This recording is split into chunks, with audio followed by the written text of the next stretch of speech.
Thank you. Morning, everyone. Morning. How are we feeling? Yeah. What's happened? You can be more cheerful than that. I know it's quite hard to be hopeful in these times, but here we are in sunny Manchester. Spring is in the air, and we are less than 3 weeks away now from bringing into being the UK's first major integrated public transport system outside of London. What a fantastic place to be, to celebrate that with us. The B network, as you can see out there, is a reality. But in two and a bit weeks, bus and tram will be integrated in a single payment system that will change the way people move around Greater Manchester. And there's colleagues here, Vernon Everett, active Transport Commissioner for Greater Manchester. We've got Anne-Marie Purcell over there, who led the franchising process. I'm proud of what the team have achieved and the foundation that they've created for our city region to then take the growth forward that we've already got, but we want to accelerate in the time ahead. 23rd of March is when the change happens. It's 5-year anniversary, isn't it, of this place being locked down. I just thought I'd mention that because it does show what can be done if you bring that focus to it. We were still struggling with a legal challenge at that time. But, in those 5 years to go from where we were to where we are, when actually it's not felt like things have been moving forward in the rest of the country, I think it's a sign of the power of devolution. And we're going to welcome Tracy and Oliver to the stage in a moment. We are absolutely ready now to support our neighbours on the same journey to create integrated, high-quality public transport all over the country, a revolution in public transport that, as I say, creates the foundation for growth right across the north of England. We already know the change has brought real benefits. We're beginning to see now the quality coming through in terms of the services that we've got. The fleet is substantially modernised. The really good bit that I can share with other mayors is per kilometre, the regulated system is a third cheaper than the old deregulated system. But that's because the public authorities are on the front foot in terms of commissioning and not anymore propping up services where there's a threat that they may be withdrawn. One of the things that I wanted to get into today, though, is what sustains this going forward and what do we need to argue for together. As mayors, all of us will say that transport funding is critical to growth. And as we go towards the spending review in the summer, we would say to the government, rightly with its focus, laser-like focus on growth, that transport should be considered a protected budget because there is no growth without investment in transport. And if you cut it back, you risk choking off growth. What we've got in this city region, while it's great to have it, we would also say it's essential to have it. We would not be able to sustain the growth that we've got without moving to a much better public transport system that gives people a genuine alternative to the car. Greater Manchester has been growing on average at around 3% per year in the last decade. And we are projected to continue that level of growth going forward. If we didn't make the changes that we're making to our public transport system, we wouldn't be able to sustain that level of growth. The congestion would become too much. We wouldn't be able to have car-based growth at that level. So for us, it's absolutely essential, and we need to make sure the government is with us on that, and where necessary, allows us to raise more revenue to support the growth that we need.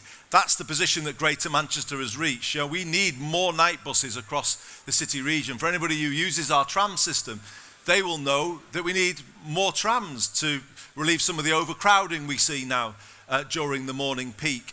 We need to be running extra bus services. The frequency isn't strong enough on parts of the city region. And that's the kind of way we now need to think, not just with myself and Greater Manchester, but with all of the mayors who are leading this change in public transport around the country. The second thing I would also say is to look to where we go next with the B network. Phase 2 is about bringing 8 rail lines into the B network, and we've identified those lines with the government. So by the end of 2026, services from Stalybridge and Glossop coming into Manchester, they would be the first to come into the B network. By the end of 2027, services going south towards Stockport onto Buxton, they would then come in, finishing with services towards Wigan and Bolton by the end of 2028. That, again, is a really important reform. I'm looking on my social media this morning and seeing people unhappy at the recent rise in rail ticket prices.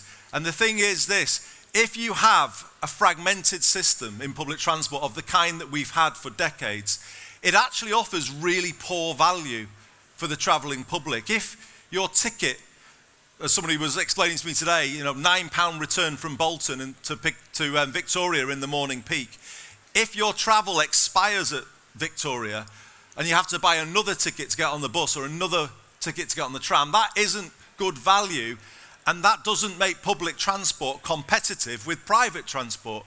It makes people think, well, I'll just use the car or I'll get an Uber or whatever else. And you've got to get the economics of transport to support a public transport first approach in a city region like ours. That system, that train ticket needs to turn into further onward travel. So for us, it is absolutely essential that we bring rail into that B network cap, so that if people tap in at Bolton train station and catch the train to Victoria, they can carry on travelling using our buses and trams in the urban centre without incurring much extra cost, and the cap would soon be hit, so that people would have an option that is cheaper than 2 or 3 hours parking in the city centre. So that's where we are at the moment. I think we do have further asks of the government going forward to complete this vision of a city region integrated transport that is right for where we are. But as we will all say, and you'll all hear from us no doubt, we believe we're held back by the way the country allocates public money, the Green Book. We don't have a situation like Germany where they have a policy of equivalent living standards in all parts of the country. We've had a situation in the UK where we've had an approach to public spending where the places of the biggest economy have had the biggest call on public infrastructure. That's what the Green Book does. And it's left us in the north of England struggling with the infrastructure that we've got. If we'd had a similar approach to Germany, Leeds would already have a mass transit system of the kind that Tracy is leading the charge for. I believe you would have an underground system in a city like this, a second city like this. Practically anywhere else in Europe would have an underground system. And Sheffield, my goodness, we don't even have a proper road, do we? A proper road connectivity between our two cities. You would certainly have had the M67 continued all the way to Sheffield rather than abandoned after 2 or 3 miles as it is. You would just have different infrastructure. And together as mayors, with you, if you agree with what we're saying, we need to continue to make the argument for the complete rewriting of the Green Book, an approach to public infrastructure that's about giving everybody the same everywhere. The scandal that we are facing in fairly short order now is an HS2 system that comes up the country on the most modern infrastructure you can imagine, that spares no expense for the bats of the Cotswolds area with a brand new house worth £100 million, but then shortly will trundle onto the West Coast Main Line and go at lower speeds than the existing Pendolinos. That would give people a very physical, visible illustration of the injustice that people in this part of the world have always experienced when it comes to transport. We can't accept it. The mayors are fighting back against it. You'll hear a bit more of that this morning. I'll pause there and just say welcome all of you to sunny Manchester. Please use public transport while you're here and make sure that fare box is well supported. Thank you very much.